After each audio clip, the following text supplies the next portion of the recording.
سلام الله عليكم مشاهدينا، سعيد بلقائكم في عدد جديد من زاوية الحدث. في عدد اليوم سنفتح ملف الرئاسيات في فرنسا، ماذا ستحمله هذه الرئاسيات بالنسبة للشعب الفرنسي وخاصة للمسلمين في فرنسا؟ كل هذه الأسئلة وغيرها سنحاول الإجابة عنها مع الضيف اليوم، وهو الدكتور كمال مسعودي، مرشح اتحاد المسلمين الديمقراطيين الفرنسيين لرئاسيات فرنسا. سي كمال، مرحبا بك في زاوية الحدث في الجزائر. بارك الله فيك، شكرا على الاستقبال وشكر متواصل لإدارة زاوية الحدث. الله يسلمك. بداية ربما سي كمال، دكتور كمال، السؤال الأول اللي جينا احنا هنايا، لماذا قررت لو دي ام اف يعني التوجه إلى الرئاسيات، وعلاش اختارت الدكتور كمال مسعودي؟ الحقيقة أنا كطبيب طبعا مقيم بالأوترمير، donc je vis en Outre-mer essentiellement dans l'océan Indien, Mayotte. Et la direction de l'UDMF, l'Union des démocrates musulmans français, a fait un bureau, une élection à main levée qui a été choisie comme candidature par rapport à mon parcours essentiellement en termes d'origine, d'Afrique du Nord ou d'Algérie, ayant vécu aussi à l'étranger en Suisse et ayant séjourné en Outre-mer. On pensait être un ciment de concordance nationale entre l'Outre-mer, entre l'Afrique et l'étranger et la citoyenneté française. Ça permettait de mettre un plus au débat politique et au projet qui pourrait animer les élections. دكتور كمال، ربما اتحاد المسلمين الديمقراطيين الفرنسيين، ربما اليونيون هذه الناس كثير هنا خاصة في الجزائر أو حتى ممكن في فرنسا ما تعرفهاش. لو نقول لك لو دي ام اف يعني تعرفها لي يعني. Alors l'UDMF, c'est un parti qui a été créé en 2012, en novembre 2012, par deux fondateurs.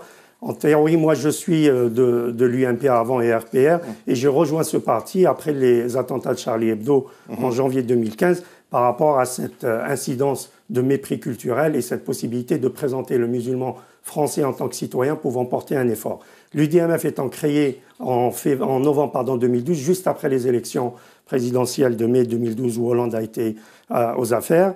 Donc, ce qui faisait que les déçus de la droite, de la gauche et même de l'extrême droite ont été réunis par rapport à cette éthique musulmane pour fonder une solution aux problématiques des banlieues en premier lieu et secondairement à l'international et proposer des idées par cette éthique et cette morale et cette définition culturelle et historique. Chacun va venir avec sa mémoire pour proposer, Inch'Allah Rabbil Alamin, une solution aux problématiques de la France. سي كمال مسعودي، ربما كما قلتم الآن يعني فرنسا عاشت في السنوات في الشهر الأخرين يعني عدة من الهجمات الإرهابية.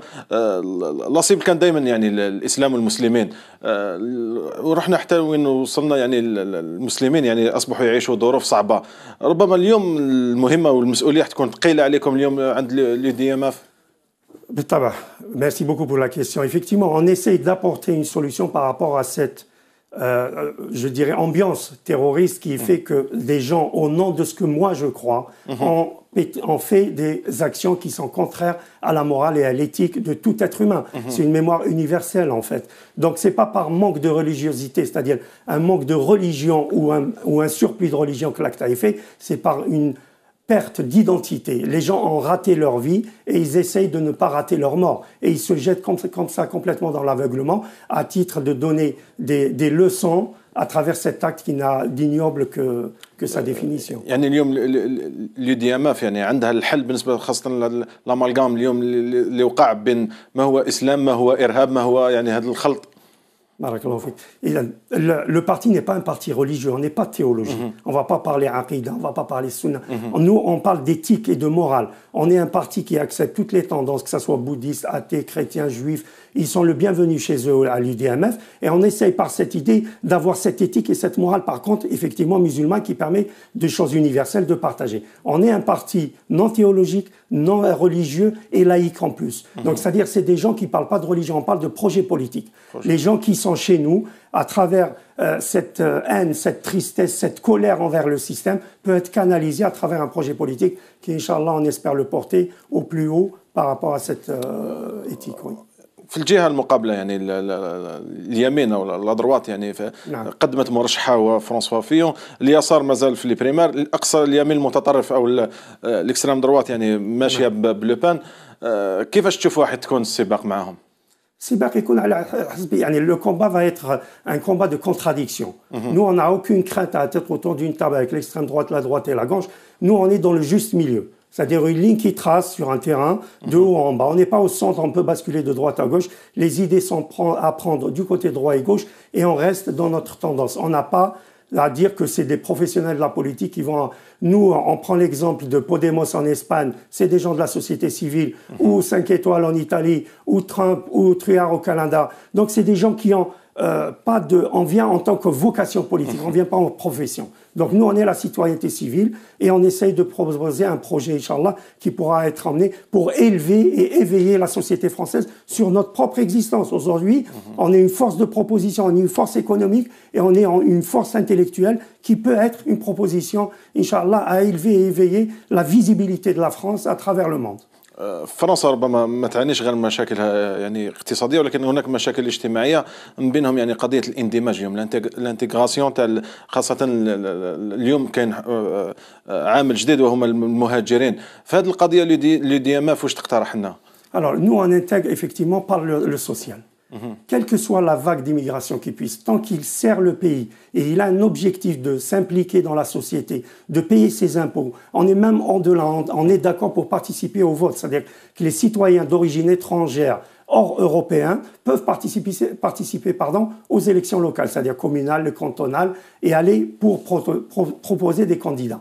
Donc, tant que l'étranger, entre guillemets, s'implique dans la société civile, il a des projets, il participe à l'effort financier, il est le bienvenu, il est chez lui. Il n'y a aucun frein à intégrer par le social. Par contre, il faut lui préparer le terrain, bien sûr, au niveau santé, école et l'implication sociale. من الطرف الاخر دكتور كمال مسعودي ربما نشوفوا الديسكور يعني الخطاب تاع اليمين المتطرف كل ما هو من خارج فرنسا يخوف هذا ايضا راح يكون في يعني حيواجه اتحاد المسلمين الديمقراطيين الفرنسيين يعني الخطاب تاع اليمين المتطرف اليوم راح يعرق لكم حتى في بعض الاصوات في اليسار اليوم ولا تتكلم بهذا الخطاب حتى في اليمين المعتدل اصبح هناك خليني نقول باللي ولا يعني كارت الكتورال اليوم يلعبوها اليوم الناس باش على الاقل يهربوا الناس منكم. نعم. C'est à nous d'être une figure et une vitrine. C'est à moi de faire l'effort d'aller vers l'autre. Effectivement, aujourd'hui, on est stigmatisé par l'ensemble des problématiques mondiaux. C'est-à-dire, quand il y a même le métro, il arrive en retard, c'est la faute d'un musulman.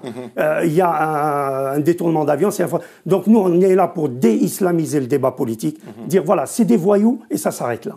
Ça n'est ni une étiquette religieuse, ni une étiquette théologique. C'est un voyou, appelez-le comme tel, même s'il s'appelle Mohamed Abdelkader, et c'est un voyou, il restera un voyou, on ne va pas le définir. Si un Français, entre guillemets, qui a commis un acte, on dira que Jean-François machin ou Dupont a commis un acte. Par contre, l'autre qui s'appelle Mohamed Abdelkader, d'origine algérienne, a commis un acte qui fait répressif. Donc essayons d'être dans les médias, qui est la 4e colonne, une proposition de sémantique pour pouvoir définir les choses telles quelles. Nous, on est contre, bien évidemment, toutes les tentations en termes de terrorisme, en termes de changement physique ou armé, on est dans la passivité. Si le Front National gagne par les élections, il sortira par les élections. دكتور كمال مسعودي ربما حتى نمشيو دائما في السياق هذا منذ هجمات شارلي إبدو ابري لي زاتاك تاع شارلي إبدو مازال قانون الطوارئ في فرنسا يمشي يعني نظرتكم لهذا القانون هل لازم نمشيو فيه نزيدوا نمدوه الى مرحله اخرى او حان الوقت انه نحبسوه؟ Écoutez, nous, on n'a pas les éléments pour pouvoir juger de la pérennité ou de la prolongation de l'état d'urgence. En tant que citoyen, je trouve qu'on est mieux protégé en termes de liberté, qu'on nous laisse faire nos meetings, qu'on nous laisse parler de ce qu'on a envie de porter en tant que projet politique, il n'y a aucun problème. Tant que la légitimité du parti, elle est autorisée depuis 2012, il n'y a aucun souci dans la protection du citoyen. Moi, je préfère me mettre au contrôle, que ce soit à l'aéroport, en gare ou ailleurs, et être tranquille après pour prendre mon train gentiment ou un meeting l'organiser dans des conditions de sécurité optimales. دكتور كمال مسعودي ربما ناخذ فاصل قصير ثم نواصل الحديث. مشاهدينا فاصل قصير ثم نواصل ابقوا معنا لا تذهبوا بعيدا.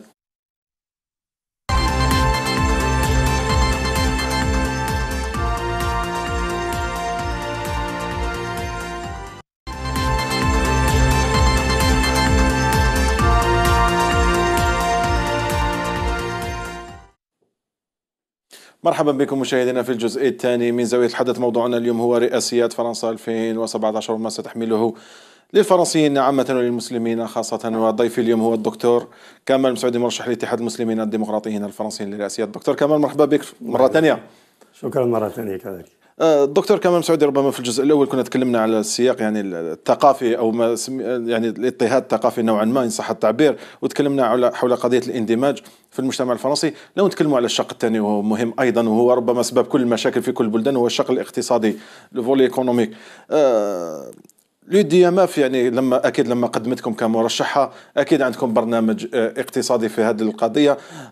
شفنا انه البرنامج الاقتصادي ربما الناس تخوفت من فرانسوا فيون لما جايب برنامج يعني بلو ليبرال. واش تقدم لنا اليوم لو دي ام اف؟ L'UDMF, elle va aussi dans le sens, on ne prétend pas être les meilleurs, mais on prétend être de la base citoyenne qui des problématiques peuvent remonter.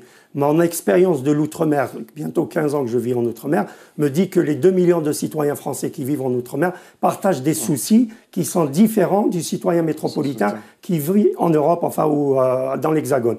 Donc cette visibilité ou cette vision nous permet de proposer, par exemple, la taxe sur l'outre-mer, qui est la taxe quand les marchandises rentrent sur les territoires d'outre-mer. Pour les produits français, par exemple, qui sont produits en France, doivent être détaxés. Nous, on vit à peu près en outre-mer autour de 30% plus cher que les prix pratiqués à Marseille ou à Paris, à Lyon. Ça, c'est une visibilité. La continuité territoriale, le billet d'avion par rapport aux gens de l'outre-mer. Maintenant, si on revient sur le territoire hexagonal, on pourrait proposer en termes de... Le problème essentiel en France, c'est la dette. Il y a 100 milliards d'euros par an d'intérêts à dépenser.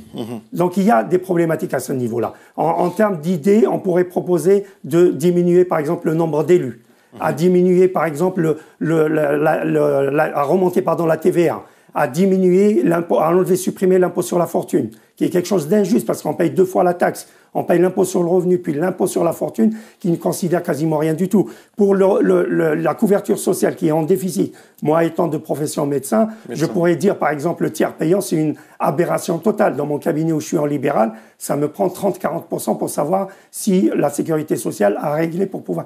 Enfin, c'est des détails très techniques, mais on pourrait agir au niveau du salarié. S'il a un salaire, je dis, une moyenne des salaires moyens, c'est 1 500 euros par mois pour un salarié lambda. On lui donne toutes ses charges, c'est-à-dire les 2 000 euros, et c'est à lui de payer, comme il se fait en Suisse, sur différents paliers. Le palier numéro 1 de sécurité sociale pour ses protections maternité, travail, accident de travail et maladie. Et le deuxième pilier qu'on pourrait dire subventionné par l'État pour pouvoir préparer la retraite ou un événement heureux dans la vie, il achète une maison où il fait un mariage, il peut pomper sur le deuxième pilier. Et le troisième pilier qui peut rentrer dans la loi Madelin aussi pour préparer une retraite. ربما في السياق تاع وظيفتكم دكتور كمال مسعودي كما قلتم انتم يعني طبيب قلب يعني كارديولوج. راديولوج سامحني. راديولوج. أشعة. أشعة. نعم دكتور كمال مسعودي ربما ايضا نظام الصحة في فرنسا اليوم لازم له ايضا مراجعة حسب واش نقراو واش نسمعوا في هذه القضية بالذات. هل عندكم اقتراح؟ بالطبع بالطبع.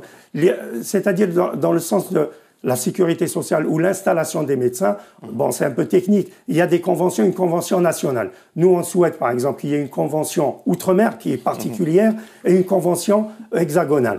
Hein, des ARS, des agences régionales de santé qui soient départementales. Maintenant, vous savez que les régions en France ont été quasiment divisées par 3. Il n'y a que 26 régions. C'est-à-dire que si je prends Rhône-Alpes où j'ai été formé, ça parle de l'Auvergne jusqu'à Hautes-Alpes, c'est-à-dire il y a pour 300 km de l'Est vers l'Ouest. Donc c'est énorme en termes de distance. Donc nous, on demande qu'il y ait une décentralisation par rapport à l'accès aux soins et à la gestion et avoir au lieu d'avoir une incitation à l'installation libérale, favoriser. Aujourd'hui, sur 10 étudiants qui sortent en médecine, il y a 7 ou 8 qui vont à l'hôpital. Donc l'hôpital n'a pas la même structure de couverture que la profession libérale qui pourrait éventuellement étayer sur l'ensemble du territoire. Et pourquoi pas faire des coopérations avec d'autres pays, envoyer des gens au lieu de payer l'impôt sur la société et l'impôt sur le revenu, que ça soit une ristourne de l'État pour qu'il puisse investir soit dans son pays d'origine ou les voisins ou les pays africains. دكتور كمال مسعودي ربما حتى نمشيو ايضا في برنامجكم قضيه اخرى وهي قضيه يعني الاعانات الاجتماعيه والليزاد سوسيو. فهذه القضيه ايضا يعني نعرف بلي الظرف الاقتصادي في فرنسا صعيب شويه. ما هي الرؤيه تاعكم يعني في l'UDMF دي ام اف؟ Alors l'UDMF est partisan pour les aides sociales qu'elles soient. C'est comme si je donne une bourse à un étudiant, il doit me donner comme objectif un résultat pour que je puisse poursuivre ma bourse. Si je lui donne une bourse pendant 2-3 ans et au final, il n'a pas de résultat concret, la bourse doit être supprimée. Pour notre parti, l'idée générale, c'est de dire quoi? L'étranger, par exemple, qui arrive aujourd'hui en France, on est le 22 décembre 2016, il doit travailler 3 ans en termes de structure. Pourquoi 3 ans? C'est un peu les délais fiscaux. Hein, pour pouvoir être contrôlé fiscalement, il y a 3 ans de recul. Pendant 3 ans, il payera il n'aura pas d'aide sociale en termes d'allocation familiale, en termes d'aide au logement, mais la santé, elle sera bien sûr protégée, il aura les soins qu'il faut, il aura l'accès à la scolarité pour ses enfants, mais toutes les aides sociales, il doit y avoir une participation à l'effort national sur 3 ans, et au-delà de 3 ans, il pourra prétendre à une aide en fonction du son revenu. C'est ce qui se pratique dans tous les pays du monde. Hein. Attention, le système français est arrivé à bout de son aide. Aujourd'hui, il faut revoir effectivement, parce qu'il y a un déficit. Il faut qu'il participe à l'effort national pour qu'il prétende après avoir droit à quelque chose. Je prends un exemple très simple en Australie, dans le Pacifique. Le ticket de bus d'un étudiant qui est arrivé aujourd'hui, le 22 décembre en Australie, pour s'inscrire dans le Pacifique, c'est l'année scolaire qui démarre, eux, ils ont un climat inversé. Il payera, je dis n'importe quoi, 3 dollars australiens le ticket de bus. Alors quelqu'un qui est là depuis 3 ans, il le payera 1,50 $ australien. Parce que lui, il a fait un effort fiscal et il a participé à l'effort national, ce qui est logique. دكتور كمال مسعودي، ايضا ربما القضيه وراح تكون يعني الديتاي، يعني تفصيل مهم، وهي قضيه قانون العمل في فرنسا، يعني الكود دو ترافاي. شفنا واش صرا يعني في فرنسا في اثناء المناقشه تاع هذا القانون. اليوم يعني اليمين قدم اقتراحاته، ايضا اليسار قدم اقتراحاته. بالنسبه لكم انتم اليوم قانون العمل، يعني خاصه ساعات العمل، يعني كيفاش تشوفوها المناسبه؟ Maintenant, il est difficile de revenir sur les 35 heures. Si je prends l'hôpital, c'est une bombe atomique. Hein, aujourd'hui, les médecins à l'hôpital, parce que c'est un domaine que je maîtrise bien, avant les 35 heures, ils avaient 6 semaines de vacances, les médecins, par an. Et maintenant, ils ont 9 semaines. Ils ne changent rien à leurs habitudes, 9 semaines. Donc, ces 9 semaines vont créer un vide autour du parcours du soin, autour de la couverture sanitaire pour faire une garde. Un service, c'est généralement, 5 médecins pour tenir 24 heures, hein, pour pouvoir tourner sur une activité globale. Donc c'est clair que le choix de revenir aux 39 heures, il est difficilement réalisable techniquement. Donc la solution serait que les gens reviennent effectivement à 39 heures, payer 37 heures comme il est proposé, hein, par d'autres partis, payer 37 heures, et on pourrait faire un effort ou un deal, disant qu'on peut redemander un effort national tant que la crise persiste pour l'avenir de nos enfants. دكتور كمال مسعودي، ربما مشينا في كل هذا السياق، لو نفتحوا الباب يعني باش نخرجوا للعلاقات الخارجيه. احنا اللي تهمنا ايضا العلاقات مع الجزائر. ربما من نهار ما وصل اليسار الى الحكم، الجزائر العلاقه الجزائريه الفرنسيه عاشت يعني احيانا تكون مليحه، احيانا تكون ماشي مليحه، ولكن على الاقل يعني الاكيد الشيء المتفق انه في الجانب الاقتصادي كنا متفاهمين. ولكن تبقى قضايا عالقه بين الجزائر وفرنسا، من بينها قضيه الاعتذار، قضايا يعني، وهي قضية ما زالت مطروحة لليوم، قضية يعني التاريخ المشترك بين البلدين. في هذه القضية l'UDMF واش تقترح لنا؟ شوف، c'est un dossier très difficile, très difficile. On espère être un pont, Inch'Allah Rabbil Alamin. Moi, mon parcours, il est très simple. Hein. Mon grand-père a participé à la Première Guerre mondiale. Il a participé à la guerre de révolution nationale. Et moi, je me retrouve en France en tant que citoyen d'origine algérienne, citoyen français d'origine algérienne, candidat à la présidentielle française. Vous voyez tout ce panache. Inch'Allah, on espère être un pont de jonction entre l'histoire. Le temps a fait effacer peut-être quelques douleurs.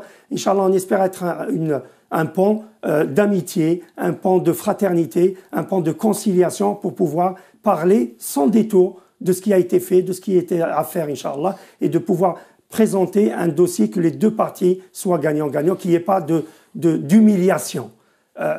L'humiliation, il ne faut pas la provoquer, ça ne sert que de la haine, et la haine entraîne la violence. Donc il faut sortir intelligemment de ce dossier par une discussion encore plus forte, et j'espère, Inch'Allah Rabbil Alamin, que l'UDMF ou ma personne, avec toute la modestie, Inch'Allah, être un pont pour régler ce problème historique qui date. مازال كاين بزاف مشاكل، يعني خلينا على الاقل تبقى قضايا اخرى. قضيه دكتور كمال مسعودي هي قضيه سوريا. شفنا في البريمار عند اليمين قضيه سوريا لعبت دور مهم. شفنا اقتراحات كثيره. كثير يقول بانه لازم نحميو اليوم المسيحيين في سوريا من بشار الاسد، ولا نحميوهم المهم نحميو المسيحيين تاع المنطقه. هل سوريا اهم بالنسبه للDMF ام المسيحيين تاع سوريا فقط، كما يقول لي على الاقل اليمين في فرنسا؟ Ils sont tous importants. Sur le plan humaniste, Rasoul sallallahu alayhi wa sallam, je prends un exemple très simple de notre culture, de notre mémoire. Quand ils étaient persécutés à la Mecque, quand ils étaient 100, 200 personnes, il les a envoyés où, le prophète sallallahu alayhi wa sallam? Il les a envoyés en Éthiopie, sous le joug d'un négus. C'est un Vatican, enfin l'équivalent du pape. Donc, c'est des chrétiens qui ont protégé les premiers musulmans. S'ils étaient complètement décapités, les premiers musulmans, il n'y aurait peut-être pas autant d'importance. Donc, pour moi, quelle que soit sa religion et sa couleur, qu'il soit bouddhiste, athée, agnostique, chrétien, juif, il est sous la protection de l'être humain et de son voisin. Je prends l'exemple de l'émir Abdelkader, rahimahullah. L'émir Abdelkader, il a protégé les chrétiens aussi quand il était au Liban. Il fallait passer par lui pour pouvoir toucher les chrétiens qui étaient dans sa maison. Donc il faut construire plutôt que déconstruire et essayer de dé-islamiser un débat politique. Tant qu'il y a du religieux dans le débat politique, c'est une problématique. Arriver sur le plan humanitaire, il a tout perdu. Et la France a connu ça pendant la Deuxième Guerre mondiale. Quand les gens sur les Alpes, ils prenaient sur à 2000 mètres, il y avait de la neige, ils fuyaient vers l'Égypte. Donc des choses comme ça. Sur le plan humanitaire, je pense qu'il faut regarder la globalité du problème autour d'une table de négociation. واضح دكتور كمال مسعودي. ربما في دقيقة وأقل لو نقول لك كلمة أخيرة. نعم. dernier mot. تفضل. بالنسبة لكم نعم. Sur le plan des élections toujours. On souhaite aller le plus loin possible, être un pont et dé-islamiser le débat politique et porter ce mépris culturel aujourd'hui qui est vis-à-vis de l'identité et de la mémoire de cette population qui représente à peu près 30% des citoyens français, être un apport pour éveiller et réveiller la France et étaler son aura sur le monde. Aujourd'hui, l'Algérie va être dans les années à venir le plus grand pays francophone du monde. Donc il y a quand même un héritage historique qui est la langue, qui pourrait être un joug et un pont pour pouvoir développer un peu plus nos idées et nos projets politiques. دكتور كمال مسعودي ما بقى لي في الاخر الا نتمنى لكم التوفيق ونشكركم مره ثانيه. بارك الله فيكم على الضيافه ان شاء الله وشكر متواصل للاداره زاويه الحدث. الله يسلمك. اما انا مشاهدينا فلم يبقى لي الا نشكركم على حسن المتابعه والاصغاء. الى اللقاء.